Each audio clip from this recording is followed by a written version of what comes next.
Bonjour, nous allons donc faire le cours de préparation à l'accouchement comme je vous ai annoncé tout à l'heure. Mais nous allons faire un cours pratique aujourd'hui. Juste le temps de faire quelques réglages techniques et je suis à vous.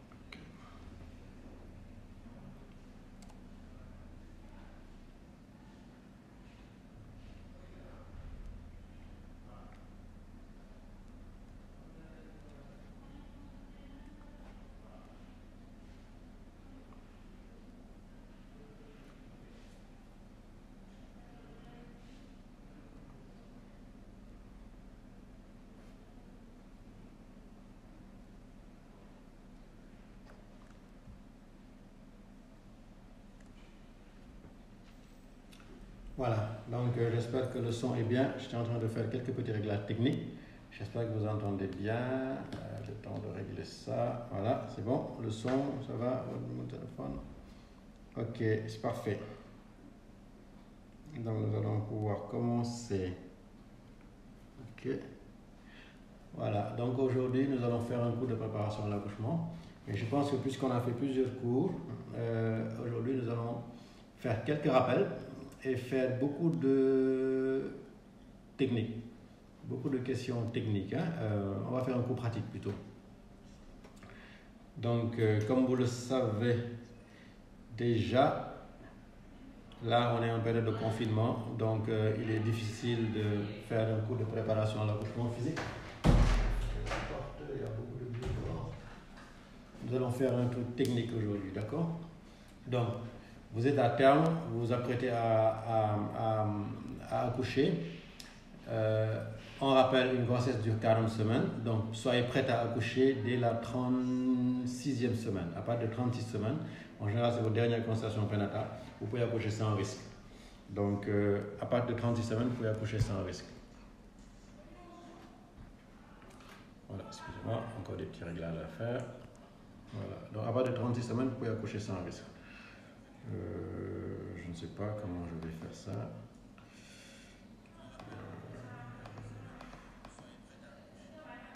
Il faut que je coupe le son ici. Voilà. Excusez-moi, une minute.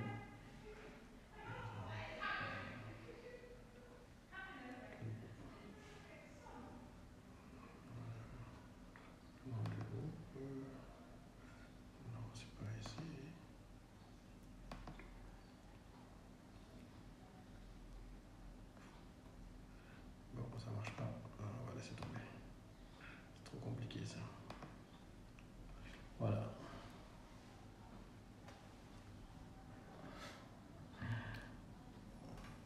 Parfait.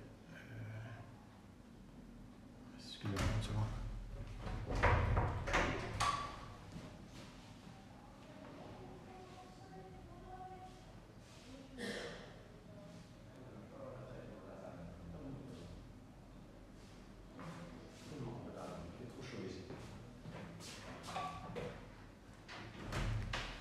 Voilà, voilà.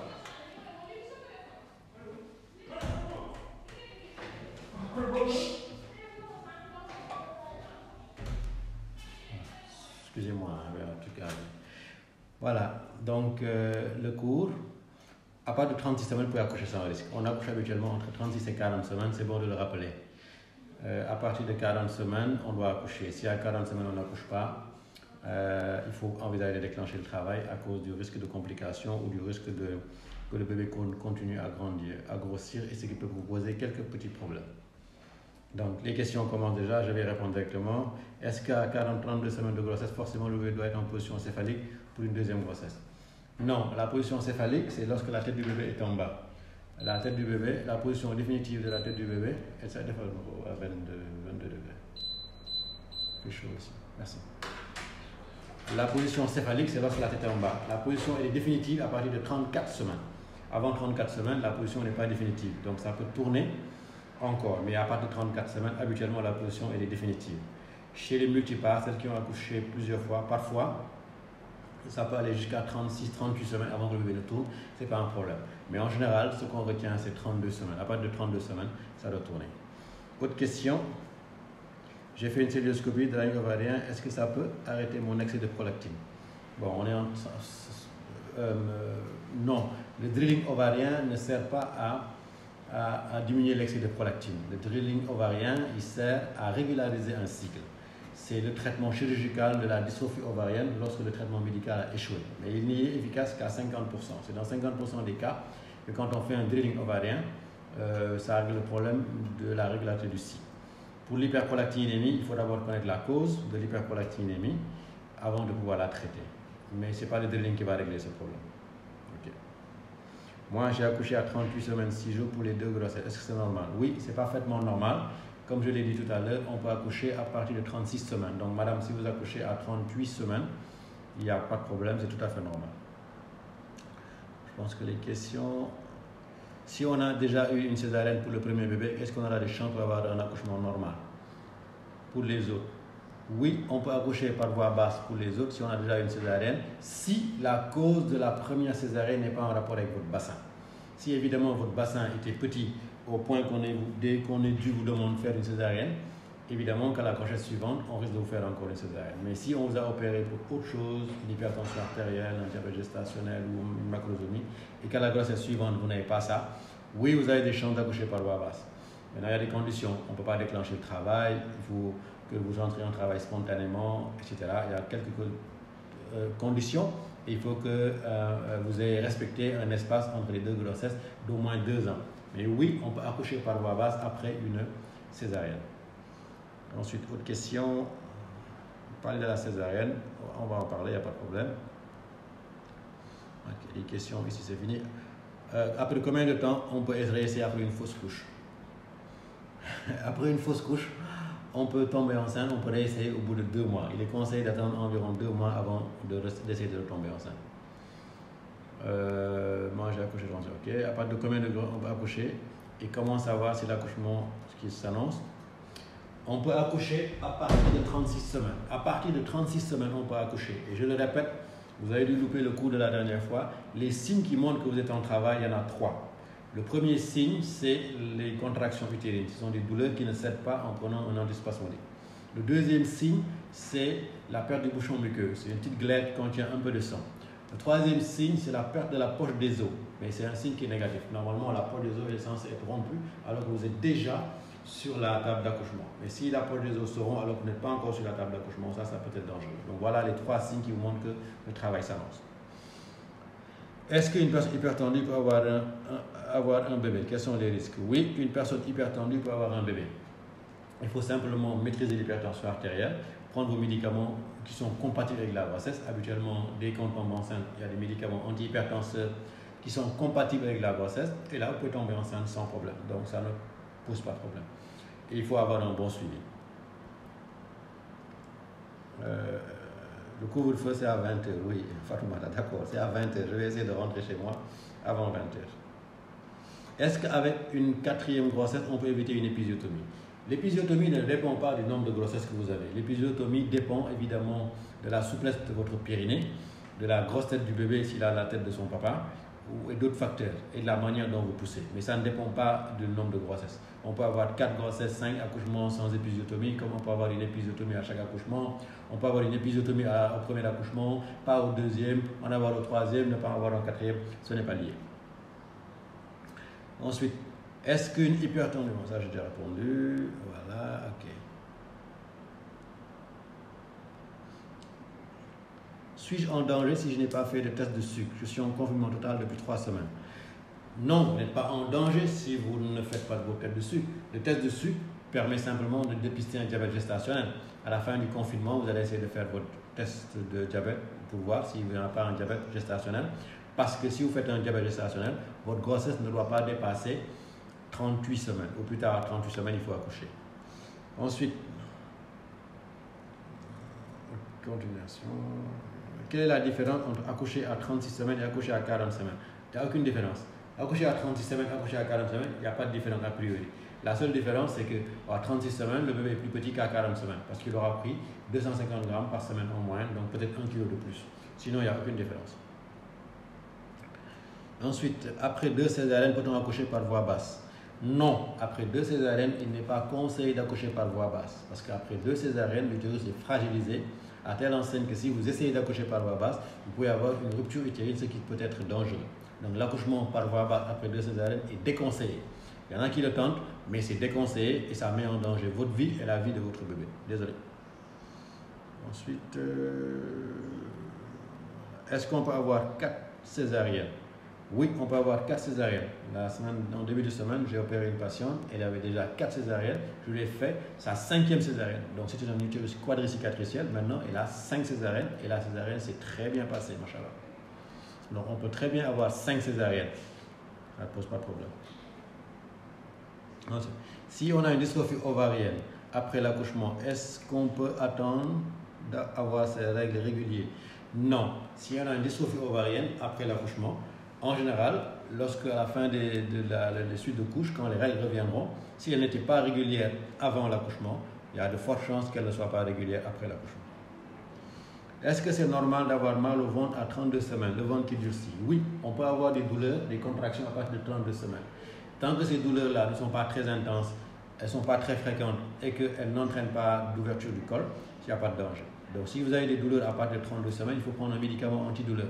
Si le médicament antidouleur règle le problème, ce n'est pas méchant. Si en prenant votre médicament antidouleur, les douleurs persistent, il faut prendre contact avec votre médecin avant de faire un accouchement prématuré. Le bilan de grossesse est-il obligatoire pour toutes les grossesses? Oui, le bilan de grossesse est obligatoire pour toutes les grossesses. Maintenant, il y a des bilans que vous n'allez pas reprendre. Votre groupe sanguin, il ne va pas changer. Si vous êtes A positif à la première grossesse, les autres grossesses, vous serez aussi A positif. Il n'y a pas besoin de reprendre le bilan de grossesse. Mais, ainsi que le test d'Emel. Les autres, la numération, la glycémie, les sérologies, elles peuvent changer.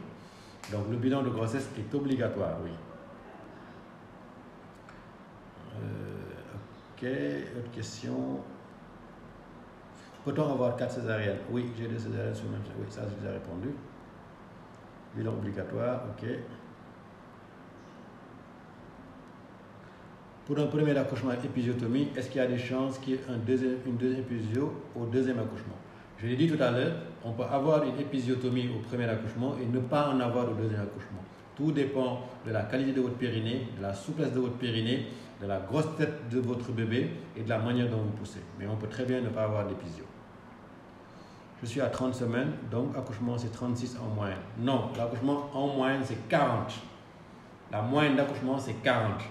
Mais on peut accoucher à partir de 36. Mais la moyenne c'est 40. Est-ce que la péridurale est sûre? Oui, la péridurale est sûre. Elle est sûre à condition de faire d'abord votre bilan de péridurale et de le faire valider par votre anesthésiste. Mais la péridurale, oui, elle est sûre. J'aimerais savoir si lorsqu'on rompt la poche des os et on fait des injections de Sento à la mère peut tuer le futur à l'accouchement, si la mère ne pousse pas correctement. Non, lorsqu'on rompt la poche des os, on rompt la poche des os soit pour vérifier l'état du liquide amniotique, pour voir s'il n'y a pas de souffrance fœtale, et on met les injections de Sento sinon pour améliorer la qualité des contractions. Et tout ça, ça doit être surveillé. Le but, c'est d'avoir 3 contractions par 10 minutes pour que le col puisse s'ouvrir correctement. Ça ne tue pas le bébé, ça ne est pas censé tuer le bébé. Donc si la rupture est bien faite et si la perfusion de Sento, la bonne dose à la bonne vitesse est bien faite, il n'y a pas de danger. C'est lorsqu'il y a trop de Sento que ça peut être dangereux. Autre question. En cas de grossesse gemellaire, à partir de combien de semaines peut-on s'attendre à un accouchement et quelles sont les différences par rapport à un accouchement avec un bébé? En cas de grossesse gemellaire, je l'ai dit la dernière fois, l'accouchement doit se produire au plus tard à 38 semaines. Si vous dépassez 38 semaines, c'est comme si vous aviez fait un dépassement de terme. Donc, grossesse gemellaire, c'est 38 semaines. On peut accoucher sans risque à partir de 36 semaines, comme un accouchement, comme une grossesse unique.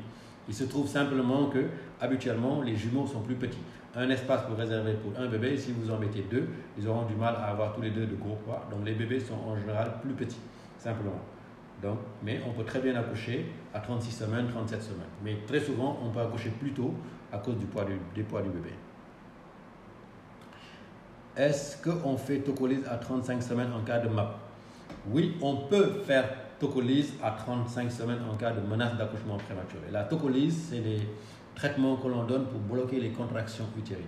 À 35 semaines, on peut le faire, mais 35 semaines, c'est proche de 36 semaines. Donc, si la tocolyse ne marche pas aussi, ce n'est pas méchant, parce qu'à 36 semaines, à 35 semaines, le risque de prématuré est très faible. Et si c'est un prématuré, c'est un petit prématuré, donc il n'y a pas trop de danger. Ensuite, est-ce qu'on peut déclencher un accouchement à partir de 36 semaines? Oui, on peut déclencher un accouchement à partir de 36 semaines sans risque. Est-ce que c'est normal d'avoir mal au ventre un mois de grossesse? Oui et non. Au début de grossesse, on peut avoir mal au ventre parce que l'utérus commence à s'étirer, les ligaments commencent à s'étirer, donc ça peut donner des douleurs. Maintenant, il ne faut pas que ce soit des douleurs trop intenses. Si les douleurs, vous prenez du spasmon ou n'importe quel antispasmodique que les douleurs cessent, ça veut dire que c'est normal. Si en prenant vos médicaments, les douleurs persistent, ça veut dire que les douleurs ne sont pas normales. Et là, il faut aller voir votre médecin. Ensuite, y a-t-il des risques si le liquide amniotique n'est pas suffisant? Oui, il y a des risques si le liquide amniotique n'est pas suffisant. Le liquide amniotique, il sert à la protection du bébé. Le bébé est dans sa bulle avec le liquide qui va le protéger, qui a un rôle de protection, qui a un rôle réparateur, n'est-ce pas? Et l'enfant, il boit le liquide, il pisse le liquide. S'il n'y a pas suffisamment de liquide amniotique, cela veut signifier soit que l'enfant boit trop, ou bien qu'il ne pisse pas suffisamment. Dans les deux cas, ça pose problème. Donc quand il n'y a pas suffisamment de liquide amniotique, il faut voir pourquoi il n'y a pas suffisamment de liquide amniotique, ce qu'on appelle l'oligoamnios, et apporter un traitement. Donc l'insuffisance de liquide amniotique n'est pas bonne. Cependant, en fin de grossesse, de manière physiologique, à partir de 36-37 semaines, le liquide amniotique a tendance naturellement à diminuer, et là c'est normal. J'ai le ventre qui se contracte sans douleur très régulièrement pour cette deuxième grossesse. Un aller-retour au salon, je n'arrive pas à afficher tout. Voilà. Tant que le ventre il durcit sans douleur, ce n'est pas trop dangereux.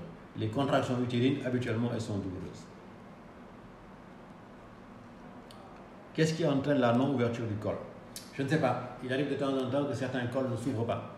On appelle ça les dystocies de démarrage. On déclenche, on met du Sento, on met du... Donc il arrive que certains cols ne s'ouvrent pas. Et ça, on n'en connaît pas la cause. C'est peut-être une absence ou une insuffisance de récepteurs bêta-mimétiques au niveau du col, mais on ne sait pas, malheureusement. Les causes de la pubalgie, s'il vous plaît. La pubalgie, ce sont au niveau du bassin, au milieu. Les causes, c'est la grossesse. C'est une inflammation liée à la grossesse qui fait qu'on a des douleurs au niveau du pubis. C'est extrêmement douloureux et on arrive difficilement à soigner ça parce que les pubalgies, on les soigne habituellement avec des anti-inflammatoires. Mais comme vous le savez, les anti-inflammatoires, on ne doit pas les prendre trop longtemps pendant la grossesse parce que ça peut créer des anomalies cardiaques. Donc on les prend maximum 4 jours sous contrôle médical. Et donc c'est extrêmement difficile à traiter. Autre question, j'ai 36 semaines et j'ai trop mal au dos et sur les côtés. Que dois-je faire? Si vous êtes à 36 semaines et que vous avez mal au dos et sur les côtés, il faut aller voir avec votre médecin qui vérifie pourquoi vous avez mal au dos, qui peut vous faire soit une kinésie, vous envoyer vers un kinésithérapeute pour faire des massages, vous donner des médicaments pour la douleur et vérifier si vous n'êtes pas en travail. Pouvez-vous nous expliquer comment on pousse au moment de l'accouchement? C'était le but du live d'aujourd'hui, vous expliquer un peu comment on pousse, faire un truc pratique. Mais il y a tellement de questions que je suis obligé de répondre aux questions d'abord avant de pouvoir faire mon cours correctement. Donc en fin du cours, vers 19h, peut-être 19h30, je vais donner quelques astuces pour pouvoir gérer la poussée. Ensuite, comment faire pour se déclencher chez soi? Comment faire pour se déclencher chez soi? Si vous voulez vous déclencher chez vous, il faut bouger beaucoup, faire des tâches ménagères, faire la cuisine, faire le ménage, avoir des rapports sexuels, c'est ça qu'on appelle les petits moyens. Mais il faudrait évidemment demander l'aval de votre médecin d'abord. Il ne faudrait pas déclencher votre travail chez vous si vous n'êtes pas encore à terme. Sinon, vous pouvez faire un accouchement prématuré. Donc les petits moyens, le sport, la marche, les rapports sexuels peuvent vous aider à déclencher spontanément chez vous. Oups.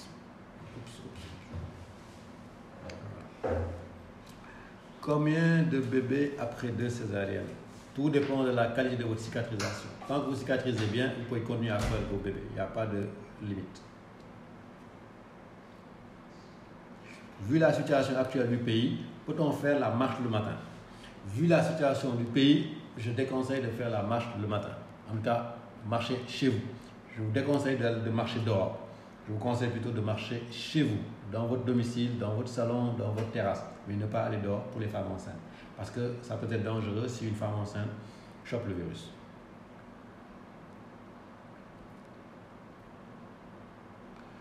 Tension artérielle élevée en début de grossesse. Que faire? Si vous avez une tension artérielle qui est élevée en début de grossesse, il faut aller voir votre gynécologue ou votre sage-femme pour vérifier est-ce que vous êtes hypertendu d'emblée et dans ce cas, en prenant des médicaments antihypertenseurs ou bien est-ce qu'il faudrait juste vous reposer pour que la tension baisse. Et là, il pourra vous proposer un traitement pour traiter la tension si nécessaire.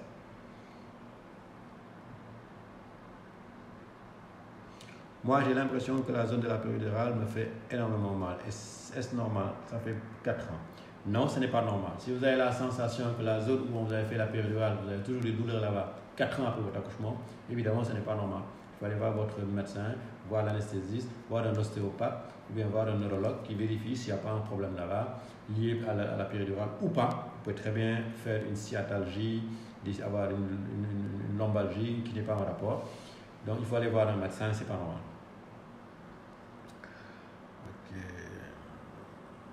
Est-ce qu'on peut déclencher à partir de 40 semaines?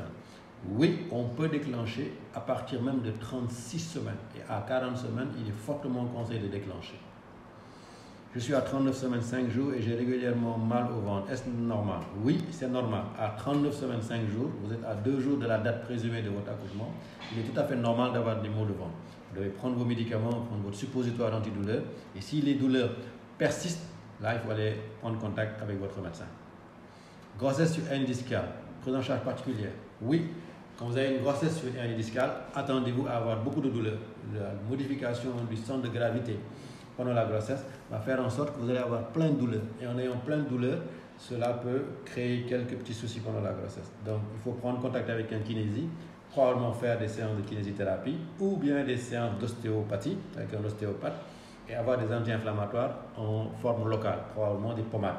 Il est parfois aussi nécessaire de porter une ceinture de grossesse, une ceinture lombaire, pour soulager votre hernie discale. Ensuite, autre question. Quand on est enceinte, il faut toujours se documenter. Moi, je veux savoir si j'aurai une chance d'avoir un accouchement instantané. Mon premier accouchement m'a déclenché à 38 semaines 4 jours parce que le bébé ne grandissait pas. Comme on voulait donc, je ne vois pas le reste du message. La deuxième grossesse, on les déclenche. Il y a des femmes qui, malheureusement, à chaque accouchement, on est obligé de les déclencher pour qu'elles puissent accoucher. Il y en a qui n'entrent pas en travail spontanément. Pourquoi? On ne sait pas. Ce n'est pas grave. Si vous n'entrez pas en travail spontanément, on vous déclenche, c'est tout. J'ai 44 ans, j'aimerais avoir un bébé. Inch'Allah, oui, on peut avoir un bébé à 44 ans. Si vous n'êtes pas ménopausé, si vous continuez à avoir vos règles, si vous avez une bonne réserve ovarienne, à 44 ans, vous pouvez avoir un bébé. Je vous le souhaite, madame. Mon gynécologue me fait la remarque que le liquide diminue, mais il ne me fait aucune prise en charge.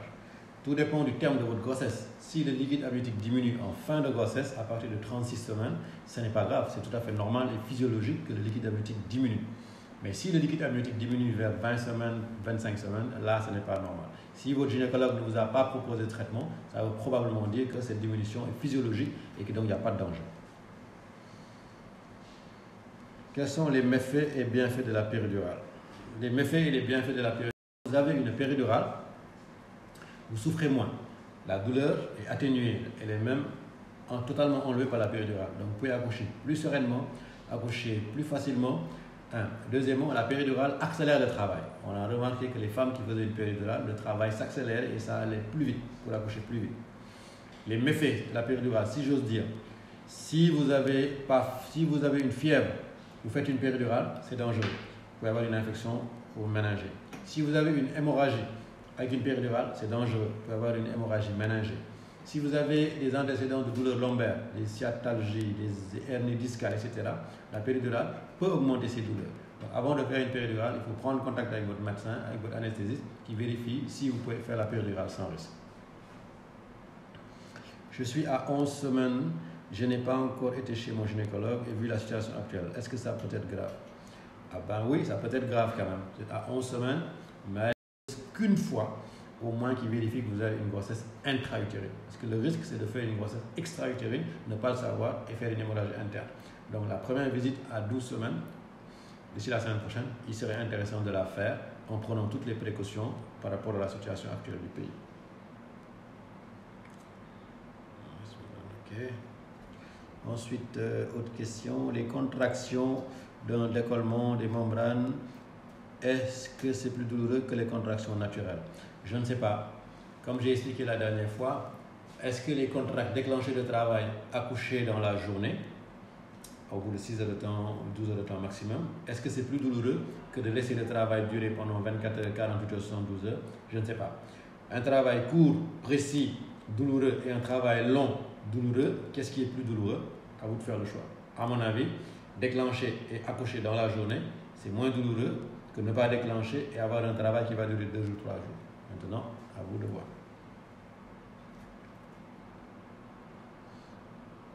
Je voudrais venir vous rencontrer. Si vous pouvez m'aider, ça me préoccupe. Ça, on verra ça après.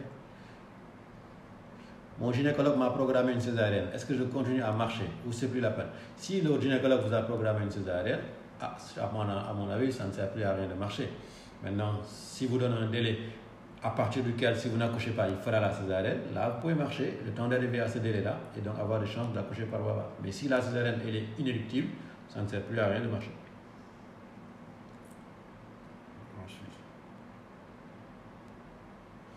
Quel est le traitement de l'oligomyose? Quel est le traitement de l'oligomyose? Le traitement de l'oligomyose dépend de la cause de l'oligomyose. Si vous avez un oligomyose en rapport avec une hypertension artérielle, une préclampsie, le traitement, c'est de traiter la préclampsie. Et le traitement de la préclampsie, c'est simplement de faire sortir le bébé. Même si on stabilise la tension, le seul moyen pour faire en sorte que la préclampsie s'arrête, c'est que le bébé sorte. Maintenant, si on n'a pas la cause, on peut difficilement traiter. Avoir mal au point de côté droit, c'est normal à 37 semaines. Oui, avoir des points de côté à droite à 37 semaines, c'est normal. Peut-être que c'est le bébé qui est en train de vous donner des coups là-bas, ou bien qu'il est mal positionné, ou bien qu'il appuie quelque part et ça fait mal. Moi, je suis à 11 semaines de grossesse, mais je ne mange pas et j'ai envie de rien. Désolé pour vous, madame. 11 semaines de grossesse, c'est symptômes, ne pas manger, ne pas avoir envie de quelque chose, avoir des idées bizarres, être énervé, ne pas dormir. C'est ça qu'on appelle les signes sympathiques de la grossesse. Ils ne sont pas sympathiques, je suis d'accord, mais on les appelle les signes sympathiques. Pas parce qu'ils sont sympathiques, simplement parce qu'ils dépendent d'un système qui est à l'intérieur du corps qu'on appelle le système sympathique, par opposition au système parasympathique. Habituellement, vers 14 semaines, 17 semaines, ces symptômes sont correctement. Je suis à 37 semaines, 5 jours, le bébé n'est toujours pas descendu dans le bassin. Est-ce que je risque d'accoucher à plus de 40 semaines? Si vous êtes à 37 semaines, 5 jours et que votre bébé n'est pas descendu dans le bassin, le risque, ce n'est pas d'accoucher à 40 semaines, le risque, c'est d'avoir une césarienne. Donc, il faudrait que votre médecin vérifie la qualité de votre bassin. Faire une pelvimétrie ou mieux un scanner, une scanopelvimétrie pour voir si votre bassin est bon. Si c'est votre première grossesse, habituellement, les premiers pas, le bébé descend très vite. Par contre, si vous avez déjà accouché plusieurs fois, c'est normal parfois que le bébé prenne son temps avant de descendre. Bonjour, est-ce que c'est normal qu'à la fin du rapport avec mon mari, mon ventre se durcisse sans douleur pendant environ 1 minute? Tant que ce ne sont pas des contractions douloureuses, c'est pas méchant. Avec le rapport, le col peut être un peu traumatisé, ce qui peut le faire réagir, mais tant que ça ne donne pas de douleur, c'est pas grave. Que veut dire col déhissant? Un col déhissant. Dans le col, j'ai dit la dernière fois que le col, on ouvre, on met le doigt à l'intérieur. Quand on arrive à mettre le doigt à l'intérieur, on parle de col ouvert à un doigt. Un col déhissant, c'est un col dont l'orifice externe dans le vagin est ouvert, mais l'orifice interne est fermé. Donc on met le doigt, il rentre, mais il ne sort pas ici. Donc c'est déhissant. Alors que quand on traverse complètement, on dit que le col est ouvert à un doigt. Donc un col déhissant, c'est un col dont un des orifices est ouvert et l'autre est fermé. Ok, autre question. Combien de temps peut-on utiliser le médicament acide folique en début de grossesse? L'acide folique, c'est un médicament que l'on utilise en début de grossesse. Il est même conseillé de prendre l'acide folique 3 mois avant de tomber enceinte, n'est-ce pas? Cet acide folique sert à avoir de bonnes ovulations, augmente vos chances de tomber enceinte et limite le risque d'avoir des malformations chez le bébé, notamment les malformations portant sur le système nerveux central, telles que le spina bifida. Donc, il est conseillé de prendre l'acide folique 3 mois avant de tomber enceinte et de le continuer durant au moins le premier mois de grossesse. Parce que le tube neural chez le bébé est formé à partir de la 6e semaine. Donc, si vous prenez l'acide folique, il faut le prendre jusqu'à 6-8 semaines maximum, vous arrêtez. Prendre l'acide folique après 8 semaines ne sert absolument à rien pour le bébé parce que le tube neural est déjà formé. Qu'il soit bien formé ou mal formé, il est déjà formé. Maintenant, si on est drépanocytaire, les drépanocytaires prennent l'acide folique tout le long de la grossesse, ça leur permet d'avoir une meilleure qualité de leur hémoglobine et donc de fabriquer des globules rouges. Autre question, prolapsus durant la grossesse et après la grossesse. Si on a un prolapsus pendant la grossesse, un prolapsus c'est une descente d'organes. Ça peut porter sur le col, ça peut porter sur la vessie, ça peut porter sur le rectum, ça peut porter sur le vagin. Si vous avez un prolapsus pendant la grossesse, ça ne pose aucun problème. Mais pendant l'accouchement, les efforts de poussée que vous faites pour accoucher vont aggraver le prolapsus. Ils vont devenir encore plus graves et ça va sortir. Donc, il faut juste laisser faire les choses. Et peut-être soit après l'accouchement, on remonte l'utérus en faisant de la kinésie.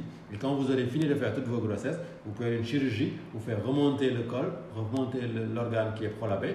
Ou si vous n'avez plus besoin de vos utérus, peut-être l'enlever, faire une hystérectomie. Donc pendant la grossesse, il n'y a pas grand-chose à faire.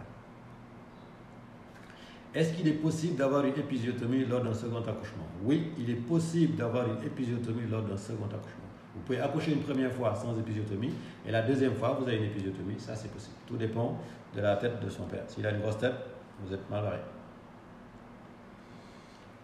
Salut Doc, à combien de semaines dure la grossesse? Je l'ai dit tout à l'heure, je l'ai répété plusieurs fois. Une grossesse dure en moyenne 40 semaines. On peut accoucher sans risque à partir de 36 semaines. De 36 semaines à 40 semaines, on est à terme. De 40 semaines à 41 semaines, on parle de grossesse prolongée. Et après 42 semaines, on parle de dépassement de terme. La moyenne, c'est 40 semaines. Est-ce que c'est déconseillé de se coucher sur le dos à 33 semaines? On peut se coucher sur le dos à 33 semaines. Il est simplement conseillé de se coucher latéralement sur le côté, de préférence à gauche, lors de votre dernier mois de grossesse. Parce que le poids de la grossesse et le poids de l'utérus aidant, si vous couchez sur le dos, vous risquez de comprimer les gros vaisseaux, notamment la veine cave inférieure, et ça peut donner ce qu'on appelle l'effet Pozzolero, qui est avec le bébé qui ne reçoit pas suffisamment de sang. Donc en fin de grossesse, vous pouvez très bien vous coucher sur le côté gauche, c'est mieux. Mais tant que vous n'êtes pas en fin de grossesse, et si c'est vous couchez sur le dos qui vous soulage, vous pouvez vous coucher sur le dos si vous voulez. Quels sont les risques d'un excès de liquide amniotique? Personnellement, pour moi, on l'a mentionné.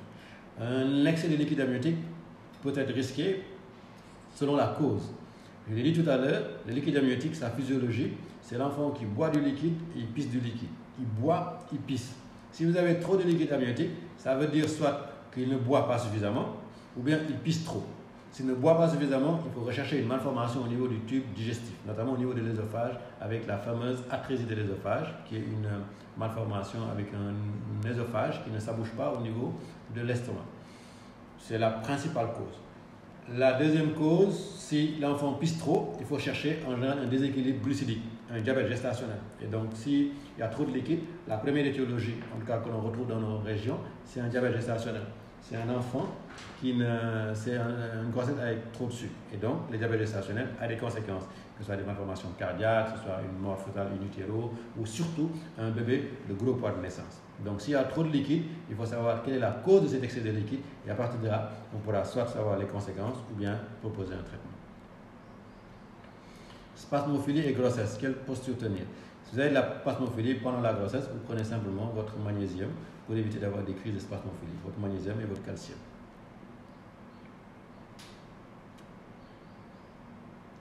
C'est quoi Synto ou Dipro? Le Synto, c'est une abréviation du syntocinon, qui est un produit que l'on utilise pour déclencher le travail ou bien pour diriger le travail, provoquer l'accouchement, et qu'on utilise aussi pour faire sortir le placenta et qu'on utilise pour éviter une hémorragie. Autre question. Est-ce qu'à partir de 28 semaines, on peut faire un traitement oligomyose avec un poids inférieur à 1000 grammes? Est-ce qu'on a de fortes chances? Je ne comprends pas trop la question. À 28 semaines, si vous avez un oligomyose, ce n'est pas bon. Si à 28 semaines, il y a un oligomyose, il faut rechercher principalement une prééclampsie. Donc ça, ce n'est pas très bon. Recherchez la cause de l'oligomyose et proposer le traitement. Si l'enfant à 28 semaines fait 1 kg, le poids est normal. Poser 1 kg à 28 semaines, c'est normal. Donc, il y a quelque chose de pas logique. Parce qu'en général, quand il y a un oligomyose, c'est souvent accompagné d'un retard de croissance. Et dans ce cas, il faut évaluer le bien-être fœtal de l'enfant en faisant par exemple ce qu'on appelle un Doppler. L'étude du Doppler, c'est l'étude des flux veineux qui sont dans les flux artériels qui sont chez le bébé et voir s'il y a un problème. Mais 28 semaines, 1000 grammes, c'est normal. Grossesse et hernie ombilicale. La hernie ombilicale, c'est lorsque vous avez un petit trou au niveau de l'ombilic et il y a tendance à avoir des intestins qui vont passer par là. Ça donne simplement des douleurs et le gros risque c'est d'avoir ce qu'on appelle un étranglement. Que l'intestin passe et que les deux muscles grands droits pincent l'intestin, ce qui peut étrangler cette portion d'intestin qui est sortie. Donc quand vous avez une hernie ombilicale sur une grossesse, vous avez des chances souvent d'avoir des douleurs pendant la grossesse. Quel remède pour quelqu'un qui veut des jumeaux?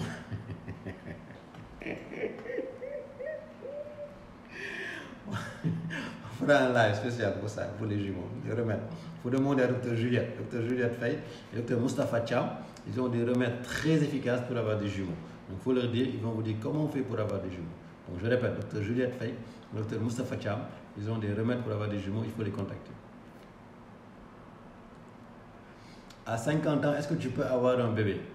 C'est difficile de répondre à la question. En théorie, à 50 ans, on est ménopausé. Donc, je n'ai pas encore eu de patiente de 50 ans avoir un bébé. J'en ai entendu parler, mais personnellement, j'en ai jamais vu. Et les voies du Seigneur étant impénétrables, avoir un enfant à 50 ans, si Dieu le veut bien, ça doit être possible. Mais personnellement, j'en ai jamais vu, même si j'en ai déjà entendu parler.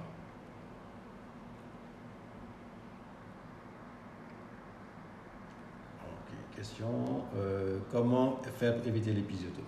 Si vous voulez éviter l'épisiotomie, il est conseillé d'avoir un périnée très souple. À partir de 32-34 semaines, je conseille de faire ce qu'on appelle des bains de siège. Enduire les parties génitales, enduire le périnée de produits tels que le beurre de karité, tels que les huiles d'amandes douces, je pense, ça s'appelle comme ça, et faire un petit massage du périnée, et après vous rincez avec de l'eau tiède. En faisant ça, vous aurez toutes les chances d'avoir un périnée relativement souple, et là, avec un peu de chance, vous pouvez ne pas avoir d'épisio. Si vous ne voulez pas d'épisio aussi, quand vous choisissez votre mari, il ne faut pas choisir un mari avec une grosse tête. Si vous choisissez un mari avec une très grosse tête, le jour de l'accouchement, ça peut créer une épisiotomie. Donc attention. Est-ce qu'il faut forcément déclencher une femme avec un diabète gestationnel pour éviter la mort du bébé? Oui et non. Lorsqu'on a un diabète gestationnel, il y a 25% de chances de faire une mort fœtale après 38 semaines. Donc, il est conseillé, si la patiente n'accouche pas jusqu'à 38 semaines, de déclencher l'accouchement parce qu'elle a 25% de chances de faire une REM et donc de perdre son bébé. Si les conditions nécessaires pour déclencher sont réunies ou déclenchées, si on ne peut pas déclencher, il faut faire une césarienne. Si vous laissez une grossesse avec un diabète gestationnel dépasser 38 semaines, vous faites courir à la patiente le risque de faire une REM. Et donc, souvent, on déclenche si c'est possible. Est-ce que la péridurale ralentit le travail? Non, la péridurale ne ralentit pas le travail. Au contraire, la péridurale a tendance à accélérer le travail. On m'a dit que je ne peux pas accoucher normalement et ça m'étonne vraiment. Ah, ça m'étonne aussi. Si on vous a dit que vous ne pouvez pas accoucher par voie normale, il faut demander à votre médecin pourquoi et il doit pouvoir vous donner une explication claire par rapport à ça. Je ne sais pas quelle est la cause. Est-ce possible d'avoir un bébé à 47 ans voire 48? Oui, il est possible d'avoir un bébé à 47 ans, 48 ans tant qu'on n'est pas ménopausé. Donc c'est possible. J'ai des contractions à 25 semaines. Est-ce que c'est normal? A priori, ce n'est pas normal. Si les contractions là sont trop intenses, trop douloureuses, il faut contacter votre médecin, votre sage-femme, qu'elle vérifie quelle est la cause des contractions et vous propose un traitement. Quelles sont les conséquences du déclenchement? Si le déclenchement se passe bien, que ça a réussi, vous accouchez. Si le déclenchement se passe mal, ou que votre bébé ne supporte pas les contractions, vous finissez en césarienne. Donc les conséquences d'un déclenchement, c'est soit accoucher par voie basse ou bien finir en césarienne. Bonjour Tia.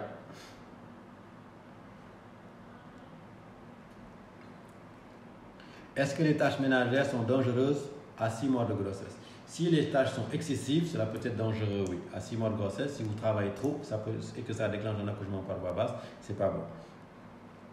Bonjour Marwan, Dr Marwan.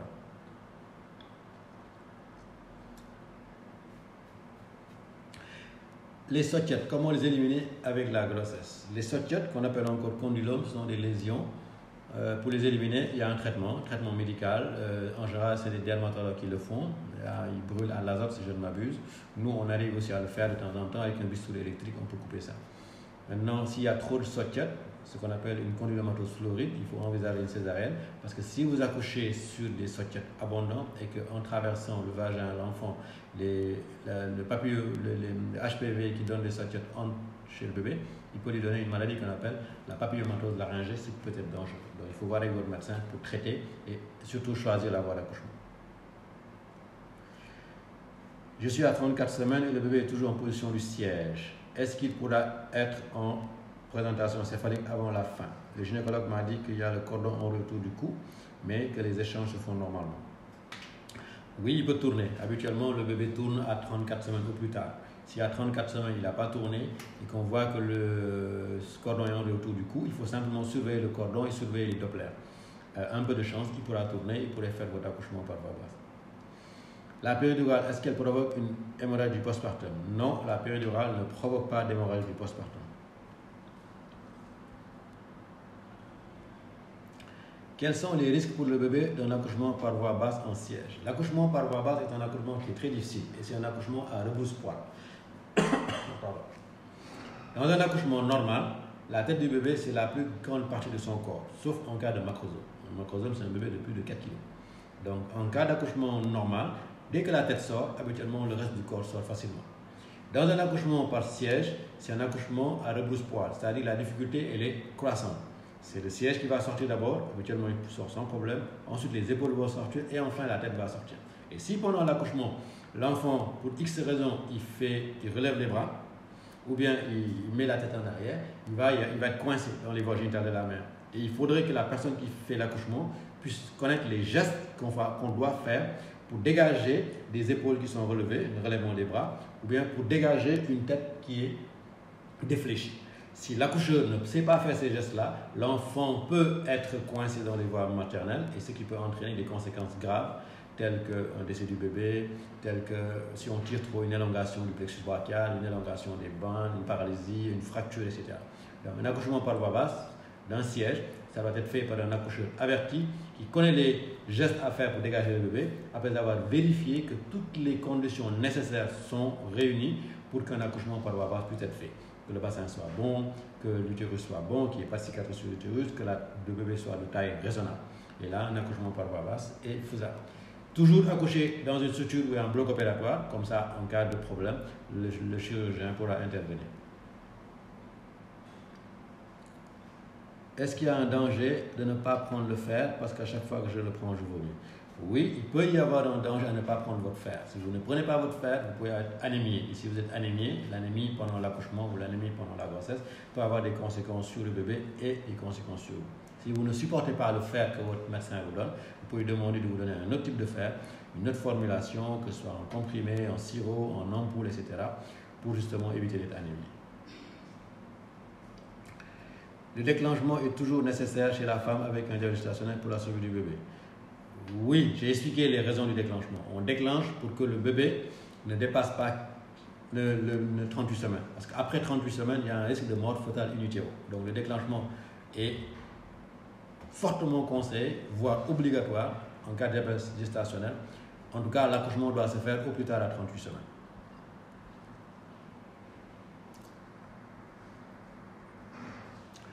Si une fois on a subi une césarienne on a subi un accouchement par césarienne, est-il possible, je suppose que c'est d'accoucher par voie basse? Oui, il est possible, je le répète, d'accoucher par voie basse après une première césarienne si la cause de la première césarienne n'est pas en rapport avec une anomalie du bassin.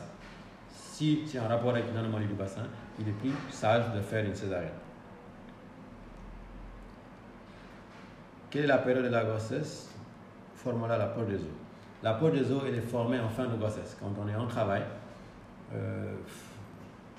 la poche des os, elle est là, mais on la sent mieux lorsque le col est ouvert pendant le travail et qu'on puisse toucher la poche des os. C'est vraiment pendant le travail qu'on peut toucher la poche des os. Je suis à 39 semaines, mais j'ai souvent des contractions passagères. C'est normal. Oui, en fin de grossesse, à 39 semaines, on peut avoir des contractions passagères, c'est tout à fait normal. Hypersalivation, qu'est-ce qu'il enlève, s'il vous plaît, à 16 semaines de grossesse? C'est difficile. L'hypersalivation, il est très difficile. Il y a des médicaments que l'on peut utiliser pour diminuer l'hypersalivation, mais j'avoue que de par mon expérience, c'est très difficile.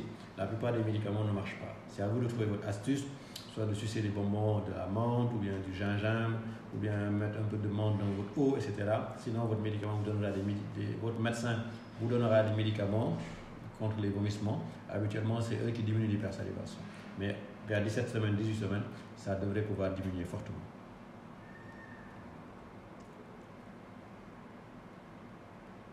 Pour bébé 1, on m'a déclenché, on a fini par se faire une césarienne.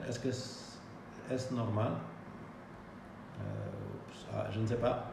Si on vous a déclenché et que ça n'a pas marché, quand vous finissez en césarienne, c'est normal. Maintenant, je n'ai pas le reste de la question, je n'arrive pas à le lire. Voilà. Dès qu'on vous a déclenché une première fois et que vous avez fini en césarienne, vous avez une tueuse cicatricielle. Pour bébé 2, on ne peut pas vous déclencher. Soit vous entrez en travail spontanément, soit vous faites une césarienne. Donc le déclenchement ne sera pas possible cette fois-ci. Est-ce qu'on peut accoucher au Sénégal avec une péridurale? Oui, on peut accoucher au Sénégal avec une péridurale. La plupart des structures privées proposent la péridurale lors de l'accouchement. Et certains hôpitaux publics aussi, si je ne m'abuse, mais c'est surtout dans le privé. Est-ce possible d'avoir un col dilaté à un doigt large à 36 semaines et pouvoir arriver à 40 semaines? Oui, c'est possible. Un doigt large à 36 semaines, on peut arriver à 40 semaines, c'est possible. Mais sachez qu'à partir de 36 semaines, vous pouvez accoucher sans risque. Donc si votre col est dilaté à un doigt, à 36 semaines, il n'y a pas de danger. À partir de quelle dilatation on fait la péridurale? J'en ai beaucoup parlé lors du live précédent. On peut faire la péridurale à partir de 3 ou 4 cm de dilatation habituellement. Je suis à 24 semaines et bébé déjà encéphalique. Est-ce normal? Oui, à 24 semaines que le bébé prenne sa position céphalique, oui, c'est normal. J'ai parfois des douleurs lombaires et des douleurs dans le sexe. Est-ce normal à ce stade de la grossesse? Il faut aller voir votre gynécologue ou votre sage-femme qui vérifie quelle est la cause de ces douleurs. Est-ce normal de ne pas prendre du fer durant la grossesse, selon le bilan sanguin normal? Oui, si votre bilan montre que vous n'êtes pas du tout anémié et que vous avez un bon taux d'hémoglobine, votre médecin peut ne pas vous donner du fer. Et vous simplement vous demandera de bien avoir une alimentation suffisamment riche. Tout en sachant que si vous ne prenez pas de fer en début de grossesse, en fin de grossesse, vous pouvez être anémié. Donc, s'il ne vous donne pas de fer, il pourra recontrôler en fin de grossesse si vous n'avez pas une anémie. Depuis ma myomectomie, je n'ai pas pu voir un gynécologue. Est-ce que c'est normal? Je ne sais pas à quand remonte votre myomectomie. En général, le médecin qui vous a fait une myomectomie, il vous revoit au moins dans les 3 mois après la myomectomie pour voir si tout va bien. Donc, il faut contacter votre médecin. Déclenchement naturel, est-ce que c'est possible? Oui, un déclenchement naturel, c'est possible. Marcher, faire la cuisine, faire le ménage, avoir des rapports sexuels, ce sont des moyens de déclencher le travail naturellement. Avec mon premier bébé, j'avais fait la scanopélvimétrie et j'avais accouché par voie basse. C'est pourquoi cette fois-ci, la sage-femme n'a pas jugé nécessaire de le faire. Je suis à 37 semaines, 7 jours et mon bébé n'est pas descendu dans le bassin.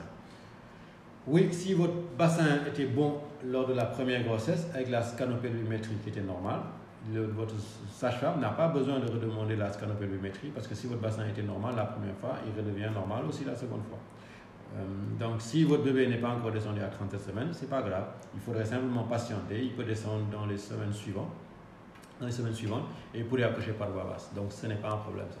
Il faut juste être un peu patient et peut-être marcher. Comment arrêter l'hypersalivation? J'ai déjà répondu. Est-ce que je continue des injections de progestérone à 35 semaines? Non, ça ne sert à mon avis, ça ne sert pas à grand-chose à 35 semaines de faire des injections de progestérone, puisque la grossesse est pratiquement à terme. Vertige à chaque repas, est-ce normal? Oui et non. Après les repas, on peut avoir ce qu'on appelle un choc vagal. La majorité du sang que vous avez va descendre dans les intestins pour la digestion, et donc après un repas, on peut avoir des vertiges et avoir une somnolence. Ça, c'est normal. Après ma myomectomie, j'ai des douleurs lombaires. C'est normal, je ne sais pas. Il faut aller voir votre médecin pour vérifier quel est le problème. Après un cerclage, est-ce qu'il faut refaire à la grossesse suivante? Pas obligatoirement. Il y a un adage qu'on avait tendance à nous apprendre à la fac qui disait que cerclage une fois, cerclage toujours. Mais des études récentes ont montré qu'on peut très bien avoir un cerclage une première fois et la des fois suivante ne pas avoir de cerclage. Mais il est très fréquent dans plus de 90% des cas, si on fait un cerclage une première fois parce que vous avez un col qui est incompétent et très court, il y a de fortes chances que cette incompétence du col soit toujours là et que vous devez faire un cerclage pour les grossesses suivantes. Votre gynécologue, à chaque début de grossesse, va mesurer le col, faire ce qu'on appelle la biométrie du col, et si c'est nécessaire, il proposera un cerclage. À 12 semaines, j'ai des douleurs lombaires, est-ce normal? Je ne sais pas. On peut avoir des douleurs à 12 semaines. Est-ce qu'elles sont normales? Je ne sais pas. Il faut voir avec votre médecin qui vérifie. L'hémorragie de Ben-Kaiser peut être classée comme une hémorragie du 3e trimestre de la grossesse. Oui, l'hémorragie du Ben-Kaiser est classée dans les hémorragies du 3e trimestre. C'est quoi l'hémorragie de Ben-Kaiser? L'hémorragie de Ben-Kaiser, c'est une hémorragie qui survient au moment de la rupture de la poche des os. Quand on rend la poche des os et qu'il y avait ce qu'on appelle une insertion vélamenteuse du cordon, c'est-à-dire que le cordon s'est inséré de manière anormale et qu'un des vaisseaux sanguins du cordon a été coupé. Lorsqu'on coupe ce cordon-là, il y a une hémorragie massive avec altération de l'état général du bébé. Les bouts du cœur du bébé vont commencer à être altérés. Et donc ce sang qui sort, c'est le sang du bébé que vous perdez parce que le cordon ombilical contient le sang du bébé. Et c'est une urgence gynécologique majeure qui est classée évidemment dans les hémorragies du 3e trimestre et les hémorragies de l'accouchement. Mon gynécologue, y a-t-il un danger à ne pas prendre de fer? J'ai déjà répondu. Oui, c'est dangereux de ne pas prendre de fer. Est-ce que les myomes peuvent compliquer une grossesse? Oui, les myomes peuvent compliquer une grossesse. Souvent, durant la grossesse, les myomes sont sujets à ce qu'on appelle une nécrobiose. Et ça donne des douleurs absolument atroces pendant la grossesse. Donc oui, les myomes peuvent compliquer une grossesse. Quels sont les risques de fistule? La fistule, c'est une communication anormale entre soit la vessie, soit les voies urinaires et les voies génitales. Elle survient en général quand on accouche avec la vessie pleine. Donc, pour éviter une fistule, il faudrait autant que possible vider la vessie après l'accouchement. Si les conditions de l'accouchement sont telles que l'enfant ne peut pas passer, la tête du bébé est coincée entre la vessie et l'os pubien. En tout cas, il y a l'os qui coince la tête, qui coince la vessie, et de telle sorte qu'après, cette zone-là va se nécroser et l'enfant, elle va avoir une fistule. Donc oui, pour éviter la fistule, il faut détecter les patients qui doivent accoucher par voie basse, qui ont des bassins rétrécis, et leur faire la césarienne avant tout travail. Surveiller bien le travail, et en cas de dystocie, en cas de blocage du travail, faire une césarienne. Et surtout, il faut veiller à vider les émonctoires, vider la vessie, vider le rectum avant les accouchements. Les drépanocytaires ASS doivent prendre du fer, doivent prendre l'acide folique. Oui, les drépanocytaires SS et AS doivent prendre l'acide folique tout le long de la grossesse. Peut-on prendre de l'acide folique si on désire tomber enceinte? Oui, il est fortement conseillé de prendre de l'acide folique 3 mois avant un projet de grossesse. Comme je l'ai dit tout à l'heure, cela améliore les chances de tomber enceinte, cela améliore la qualité de l'ovulation et cela limite le risque d'avoir des malformations neurologiques chez l'enfant. Hémorroïdes de grossesse, quels sont les risques? Les risques hémorroïdes de grossesse, c'est une aggravation de l'hémorroïde pendant la grossesse. Parce que la constipation chez les femmes pendant la grossesse a tendance à augmenter justement cette hémorroïde avec un risque de saignement de l'hémorroïde. Manque de sommeil au début de grossesse. Cela fait partie des signes sympathiques de la grossesse. Il faudrait en parler à votre médecin qui va voir est-ce qu'il peut vous proposer un traitement. 3 comprimés que l'on donne juste après l'accouchement, c'est quoi et aussi pourquoi ce médicament? Après l'accouchement, on a tendance à vous donner 3 comprimés. En général, on le met en intra-rectal, on le met comme un suppositoire. Ce sont des médicaments pour éviter une hémorragie. C'est le traitement préventif de l'hémorragie du postpartum qui est dangereux. Donc, c'est un médicament que l'on met pour éviter que vous fassiez une hémorragie, que vous ne saigniez après l'accouchement.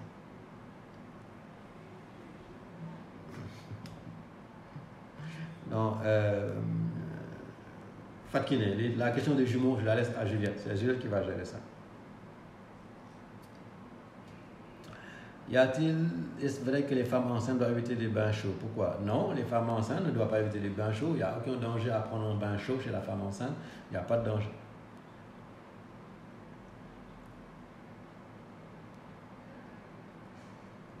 Combien de mois peut-on commencer la marche? Il est conseillé de commencer la marche à partir de 7 mois et demi. Quand vous prenez vos congés de maternité, il est conseillé de marcher. Je voudrais continuer comme ça avec vous, je suis à 33 semaines. Vous pouvez appeler ma secrétaire pour un rendez-vous si vous voulez. Mais habituellement, je ne prends plus de patients à partir de 32 semaines. Et si vous avez un gynécologue qui vous a suivi jusqu'à 33 semaines, il faut continuer avec lui, il va faire l'accouchement. On ne change pas d'entraîneur en milieu de match, voilà, à la deuxième mi-temps. Est-ce que le fait de boire de l'eau glacée durant la grossesse présente un danger? Non, le fait de boire de l'eau glacée durant la grossesse ne comporte aucun danger. On a nos mamans, nos tantes, nos grands-mères ont tendance à interdire à nos sœurs de boire de l'eau fraîche pendant la grossesse. Ce n'est basé sur aucune étude scientifique. Il n'y a aucun danger pour une femme enceinte de boire de l'eau glacée ou bien de mâcher des glaçons alimentaires. Il n'y a aucun danger. Ça ne donnera pas une grosse tête au bébé, ça ne donnera pas un excès de liquide amniotique, absolument rien. Donc vous pouvez manger de la glace alimentaire, vous pouvez boire de l'eau fraîche autant que vous voulez. Il n'y a aucun danger. Aucun. Est-ce qu'une grossesse est possible quand on a un polype? Le polype fait partie des causes d'infertilité. Le polype, c'est une forme de fibrome qui se trouve au niveau de la cavité utérine et il est situé en général là où se loge la grossesse. Donc, un polype peut vous empêcher de tomber enceinte ou bien créer des avortements à répétition. Donc, habituellement, quand on a ce polype-là, on l'enlève. Est-ce qu'il y a des risques lors de l'accouchement par voie basse quand on est drépanocytaire? Oui et non. On sait que les drépanocytaires ont tendance à être anémiés. Donc si vous êtes anémié et que vous pouvez accoucher difficilement, avoir une dyspnée, avoir des douleurs, avoir des difficultés à pousser le bébé, être fatigué. Donc il est conseillé pour un drépanocytaire qui accouche d'accoucher en position semi-assise, un peu penché, et si possible d'avoir de l'oxygène pour pouvoir respirer correctement. Et en phase expulsive, lorsque le bébé s'apprête à sortir, votre accoucheur peut vous aider avec un instrument qu'on appelle la ventouse pour diminuer vos efforts expulsifs et vous aider à faire sortir le bébé plus facilement. J'ai changé de gynécologue à 23 semaines. Qu'en pensez-vous? Vous devez avoir de bonnes raisons de changer votre gynécologue, mais on ne change pas d'entraîneur pendant un match. En cas de diabète gestationnel, on dit que le sucre est stable, c'est-à-dire 1,02. La taille du bébé est de 2,50 g. On peut ne pas accoucher par faveur, sachant 1,02 de glycémie, c'est pas bon. Si c'est une glycémie à jeun. Donc, c'est pas bon. Bébé 2,8 kg, je ne sais pas quel est le terme de la grossesse. C'est à votre gynécologue ou votre sage-femme d'évaluer quels sont les risques pour vous d'accoucher par césarienne. Si on vous a fait une césarienne la première grossesse, au plus tard à 38 semaines, vous devez accoucher. Si vous entrez en travail spontanément à 38 semaines ou avant 38 semaines, il n'y a pas de problème. Après 38 semaines, votre médecin doit déclencher le travail. Et puisqu'il ne peut pas déclencher le travail parce que vous avez déjà une césarienne, il sera obligé de vous faire une césarienne. Je suis désolé pour vous, madame. Quelles sont les conditions qui permettent de déclencher l'accouchement médicalement? C'est votre médecin de voir. Pour déclencher, on ne déclenche pas quand on a un diagnostic cicatriciel, on vous a déjà opéré, on ne déclenche pas. On ne déclenche pas quand le bébé est trop gros, on ne déclenche pas quand il y a plusieurs bébés, on ne déclenche pas quand le ventre est trop gros, on ne déclenche pas s'il y a un risque d'hémorragie. Donc dans ces conditions, on ne déclenche pas. C'est à votre médecin, votre gynécologue ou votre sage-femme de voir est-ce qu'on peut déclencher. Après l'implant, combien de mois pour tomber enceinte? Donc vous enlevez votre implant, vous pouvez tomber enceinte entre 1 et 10 mois après l'ablation de l'implant. J'ai accouché mon premier bébé avec épisio, est-ce que ce sera le cas pour le deuxième? Pas obligatoirement.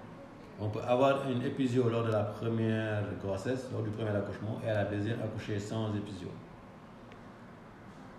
C'est quoi l'intérêt de prendre du vaccin Tetavax durant la grossesse?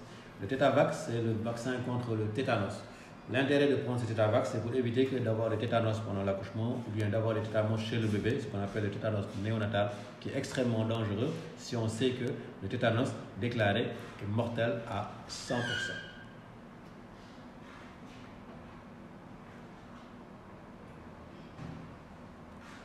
Il paraît que lorsque le bébé est en présentation céphalique, le dos à droite, c'est plus douloureux pour l'accouchement. En réalité, la meilleure position pour le bébé, c'est céphalique, le dos à gauche. Quand le dos est à gauche, la mécanique obstétricale est plus rapide et plus facile. Quand le dos est à droite, ce n'est pas plus douloureux, mais ça peut simplement être un peu plus long pour accoucher.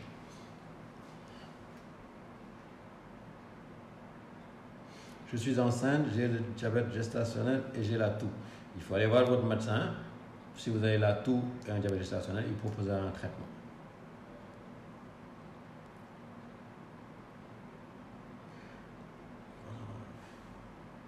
Fibrome sous-muqueux, c'est grave. Un fibrome sous-muqueux peut donner des saignements, oui, vous empêcher de tomber enceinte. Si on a des myomes, est-ce qu'on peut accoucher par voie basse sans risque? Oui, si on a des myomes, on peut accoucher par voie basse. Tout dépend de la taille des myomes, de la position des myomes sur l'utérus et du rapport que le myome a avec la position du bébé. Manque de sommeil en fin de grossesse. C'est aussi normal d'avoir un manque de sommeil en fin de grossesse. Si ça vous fatigue, votre médecin pourra vous prescrire un somnifère.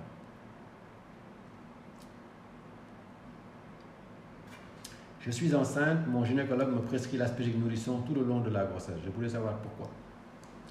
C'est bien que votre gynécologue vous ait prescrit de l'aspégique nourrisson. L'aspégique nourrisson, dans la grossesse, aide à prévenir ce qu'on appelle la prééclampsie. La prééclampsie, c'est une forme d'hypertension artérielle très grave qui survient chez la femme enceinte alors qu'elle n'était pas hypertendue en début de grossesse.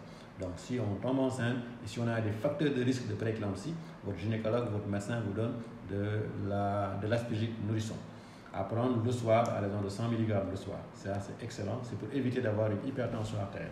Je vous conseille de suivre scrupuleusement cette prescription de votre médecin.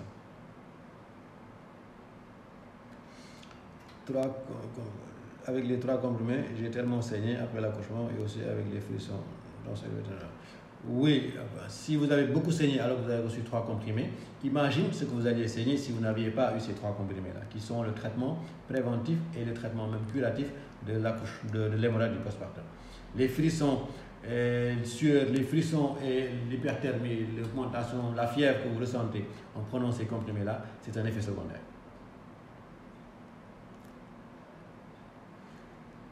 Si vous êtes à 37 semaines, 38 et que vous êtes à un doigt, quelle activité peut-on faire pour déclencher le travail?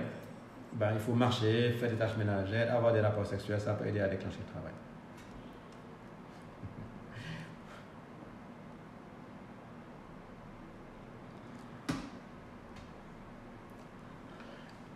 Est-ce qu'une grossesse peut dépasser 40 semaines sans risque? N'oubliez pas le cours. Oui, il est 19h30, mais je ne peux pas faire le cours parce qu'il y a encore beaucoup de questions.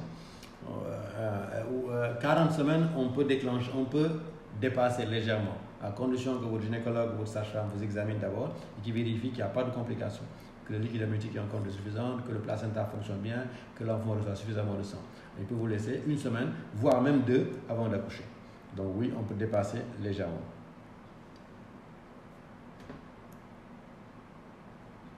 Je pense que les questions ici, c'est terminé. Est-ce qu'en fin de grossesse, on peut mettre du beurre de karité dans le vagin pour faciliter la sortie du bébé? On peut mettre du beurre de karité, mais pas dans le vagin. Vous le mettez à l'extérieur. Vous le mettez au niveau de la vulve, au niveau des grandes lèvres, des petites lèvres, le périnée. C'est là-bas où on met le beurre de karité. On ne le met pas à l'intérieur. Ensuite, est-ce que le premier 11...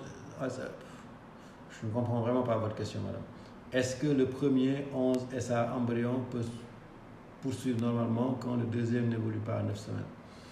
Une grossesse avec 2 embryons, 1 à 11 SA, 1 à 9 SA, mais le deuxième n'évolue pas bien. Tout dépend de la cause de décès du premier, de l'un des embryons.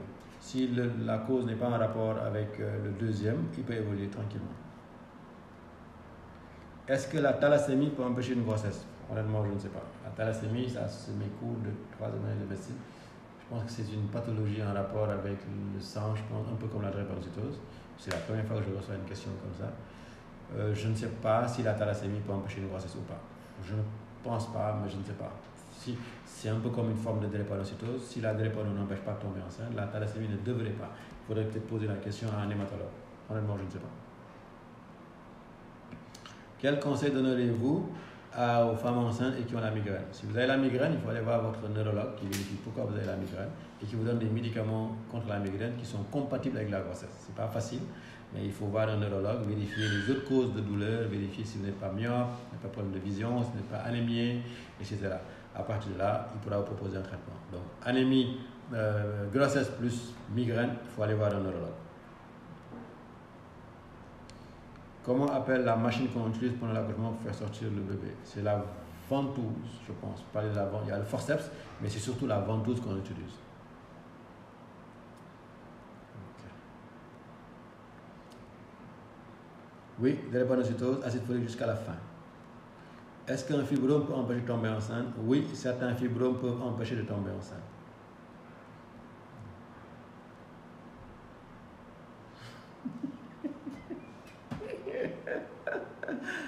De nature curieuse, je me fatigue à lire ce qu'il y a sur le badge. Le badge, il y a juste mon nom. C'est juste mon nom qui est sur le badge. C'est pour que quand je vais sortir tout à l'heure pour rentrer chez moi, que les policiers ne me tapent pas dessus.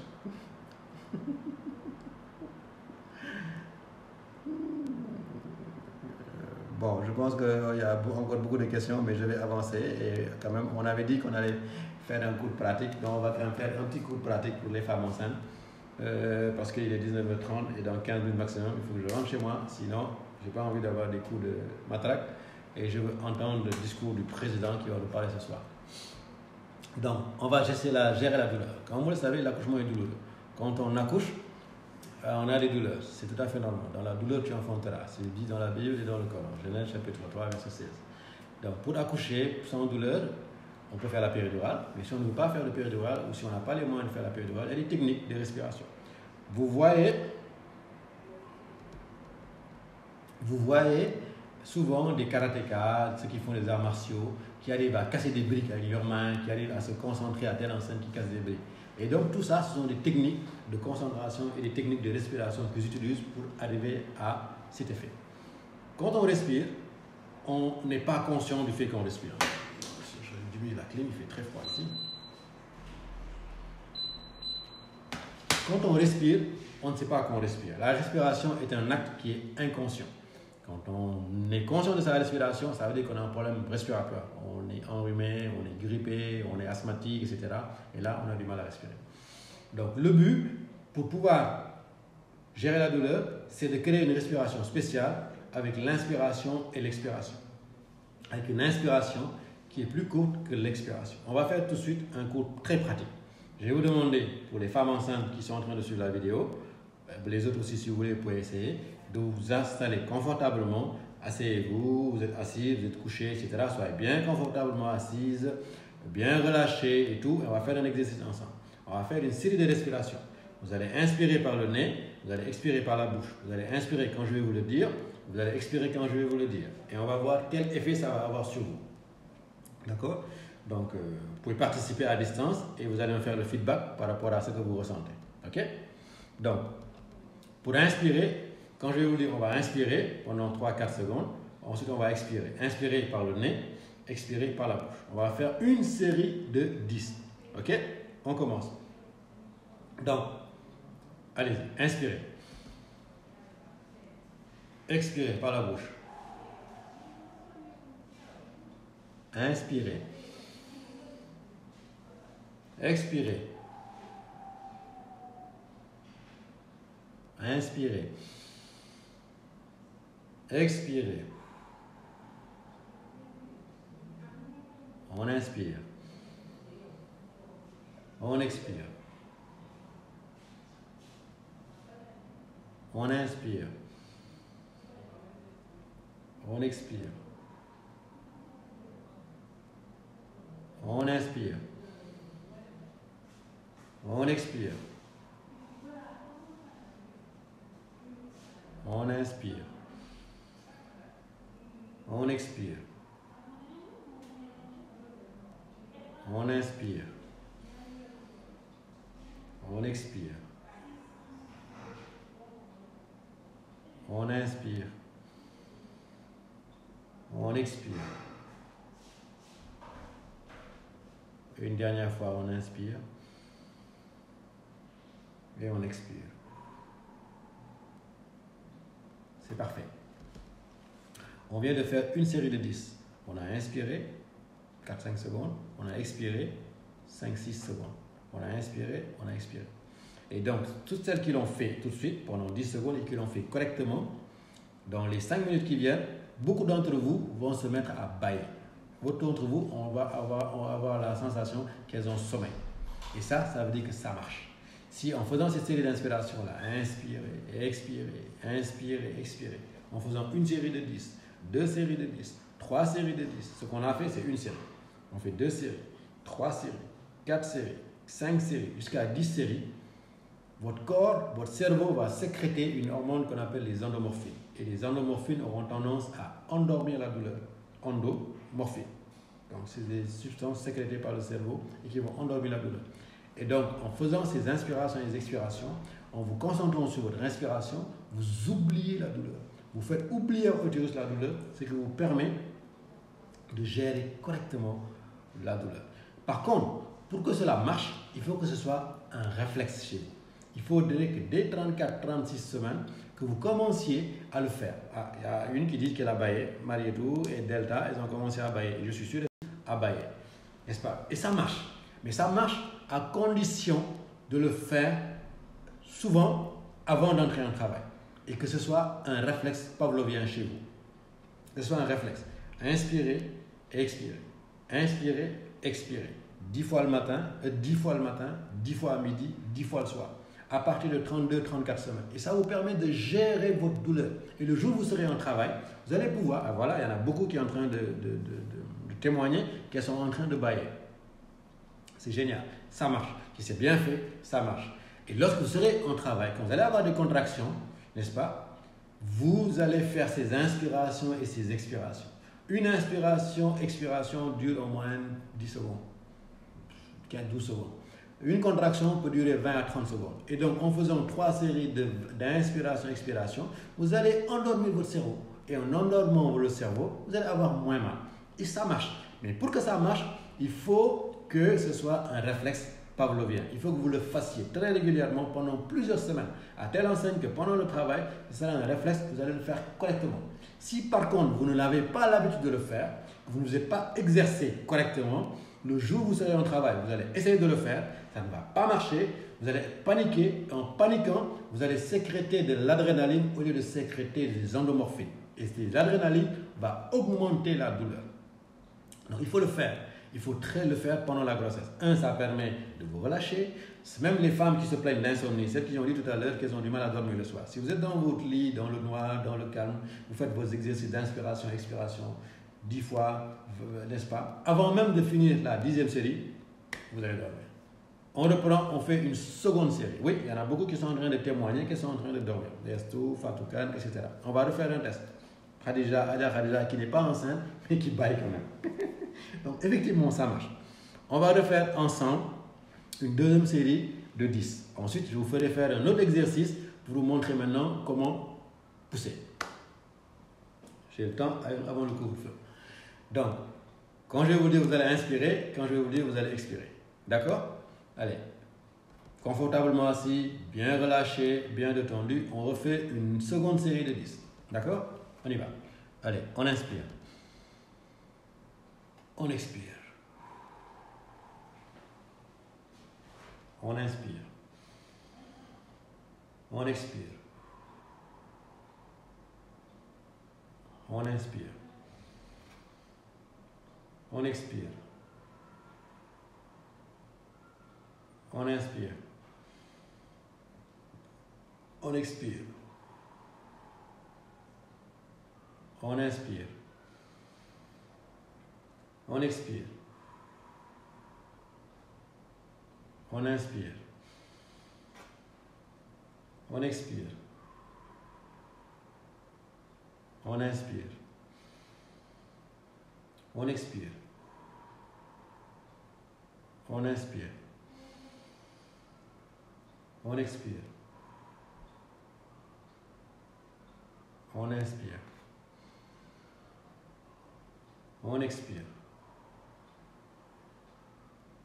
On inspire.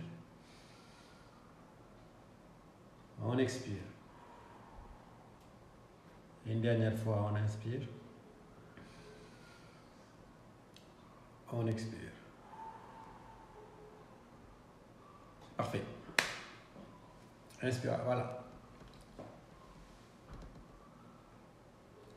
Voilà. Maintenant, respiration libre. Et vous allez voir, dans quelques secondes ou dans quelques minutes, vous allez vous mettre encore à bailler.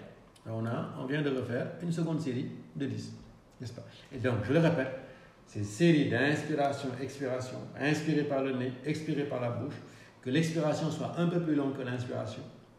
Ça vous oblige à vous concentrer sur votre respiration et en vous concentrant sur votre respiration, ça vous permet d'oublier la douleur.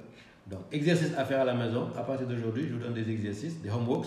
Vous êtes en confinement, donc on fait télécours, téléenseignement. Exercice à faire à la maison. Non, fermer les yeux n'est pas obligatoire. Exercice à faire à la maison. À partir d'aujourd'hui, vous faites 10 fois le matin, 10 fois à midi, 10 fois le soir. Tous les jours jusqu'à votre accouchement. 10 fois le matin, 10 fois à midi, 10 fois le soir. Et là, vous allez voir, le jour de votre accouchement, ça va se passer super bien. Vous allez accoucher sans douleur, vous n'aurez même pas besoin de réclamer une péridurale. Mais à condition, je le répète, que ce soit un réflexe. Ok? Parfait. Donc, on a beaucoup qui sont en train de bailler, c'est parfait. Quand on a le nez bouché, vous avez du mal à respirer, la solution. Si vous avez le nez bouché, il faut vous déboucher les narines avec des produits qu'on vend en pharmacie d'abord. Ok? Et si vous dormez même le jour de votre accouchement, c'est normal. Le nombre de séances par jour, c'est 10 fois le matin, 10 fois à midi, 10 fois le soir. 10 fois le matin, une série de 10, 2 séries de 10, 3 séries de 10, jusqu'à 10 séries de 10 le matin, 10 séries de 10 à midi et 10 séries de 10 le soir. Voilà. 10 séries de 10 le matin, 10 séries de 10 à midi et 10 séries de 10 le soir. Ce qu'on a fait tout de suite, c'est une série de 10, puis une seconde série de 10. On a fait 2 séries de 10. Il faut faire 10 séries le matin, 10 séries à midi et 10 séries le soir. Et en faisant ça, vous allez bien pouvoir gérer votre douleur et vous pourrez accoucher sans aucune douleur, comme des professionnels, comme des battantes, comme des guerriers. Parfait. Est-ce qu'on a le temps de faire le deuxième exercice? Oui. Le deuxième exercice de respiration, c'est un exercice qui permet d'améliorer votre capacité pulmonaire pour pouvoir pousser correctement. Pousser, c'est facile. Entre guillemets. Il y a 3 mouvements. Il faut inspirer, bloquer votre respiration et pousser, comme pour aller à la selle. Quand vous allez à la selle, le mouvement que vous faites pour aller à la selle, la concentration que vous faites pour aller à la selle, c'est la même chose que vous faites quand vous accouchez. La seule différence, c'est que quand vous allez à la selle, vous sortez une selle. Quand vous accouchez, vous sortez une selle qui fait 3 kg et qui a la tête de son bébé, qui a la tête de son papa. C'est la seule différence. Maintenant, pour pousser, quand vous êtes en train de pousser, il faut pousser pendant 15 secondes. On va faire un exercice. Vous allez inspirer quand je vais vous le dire et vous allez bloquer votre respiration. On va d'abord inspirer, bloquer la respiration pendant 5 secondes et expirer. Ensuite, on va inspirer, bloquer la respiration pendant 6 secondes et expirer. Inspirer, bloquer la respiration pendant 6 secondes, 7 secondes et expirer. Inspirer, bloquer la respiration pendant 8 secondes et expirer. Inspirez, bloquez votre respiration pendant 8 secondes et expirez. Et enfin, inspirez, bloquez la respiration pendant 10 secondes et expirez. Je répète que cet exercice qu'on va faire tout de suite, c'est pour les femmes qui sont vraiment près du terme. Parce que c'est un exercice qui permet de gérer la respiration, qui permet de gérer la poussée, pour pouvoir avoir suffisamment de souffle pour pouvoir bloquer votre respiration pour pousser correctement. Ok? On y va. Si vous arrivez, tant mieux. Si vous n'arrivez pas à bloquer votre respiration, n'insistez pas. Il ne faudrait pas tomber en syncope là où vous êtes. N'insistez pas. Donc, quand je vais vous dire d'inspirer, vous allez inspirer. Quand je vais dire de bloquer, vous allez bloquer. Et quand je vais dire d'expirer, vous allez expirer. Toujours, on inspire par le nez et on expire par la bouche. On inspire par le nez et on expire par la bouche. On commence. On va faire une série de 10. Ok? Donc, on inspire. On bloque.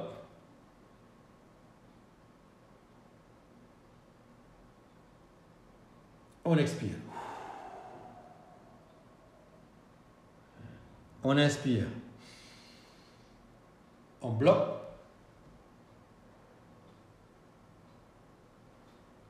On expire.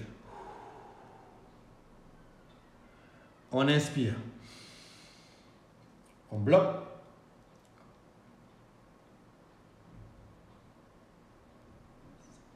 On expire. On inspire. On bloque.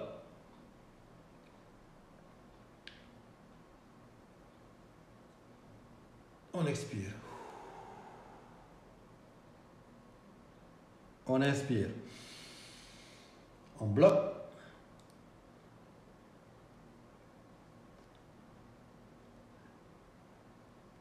On expire. On inspire. On bloque.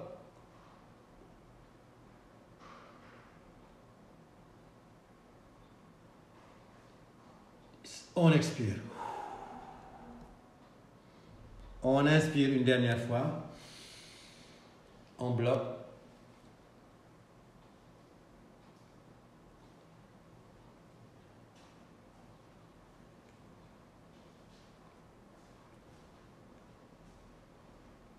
Ouais, on expire. Ouais, c'est pas facile. Moi-même, je suis fatigué. C'est épuisant. C'est épuisant, n'est-ce pas? Donc, inspirer, bloquer, expirer. Et ce blocage va durer la première fois 5 secondes, puis 6 secondes, puis 7 secondes, puis 8 secondes, jusqu'à 10 secondes. La dernière inspiration qu'on a faite, je vous ai fait bloquer jusqu'à 15 secondes. Et c'est la meilleure. Parce que pour pousser, un bon effort de pousser doit durer 15 secondes. Mais vous ne pouvez pas d'emblée faire un blocage de 15 secondes. Si vous n'exercez pas vos poumons à une apnée progressive de 5 secondes d'abord, de 6 secondes, etc., jusqu'à 15 secondes, si vous essayez d'emblée de faire 15 secondes, ça peut être difficile. Donc aussi, quand vous êtes déjà en fin de grossesse, quand vous êtes déjà à part de 36 semaines, en plus du premier exercice qu'on avait appris pour gérer la douleur, il faut aussi faire les exercices d'apnée. D'inspirer, de bloquer pendant 15 secondes et d'expirer. Mais commencez par 5 secondes, ensuite faites 6, faites 7, faites 8, faites 9 et allez jusqu'à 15 secondes. Et à partir de là, vous aurez une capacité pulmonaire excellente. Et là, quand vous pourrez entrer en travail, quand vous serez en travail, quand vous vos deux rounds de pousser, vous pourrez inspirer, bloquer votre respiration et aller à la salle pousser pendant 15 secondes. Donc voilà ce que je voulais participer avec vous, ce que je voulais partager avec vous ce soir. J'espère que le cours a été utile, que vous avez appris des choses. Je répète, les exercices que je vous donnais à faire à la maison, c'est des séries de 10, 10 séries de 10 le matin, 10 séries de 10 à midi, 10 séries de 10 le soir. Inspirez et expirez.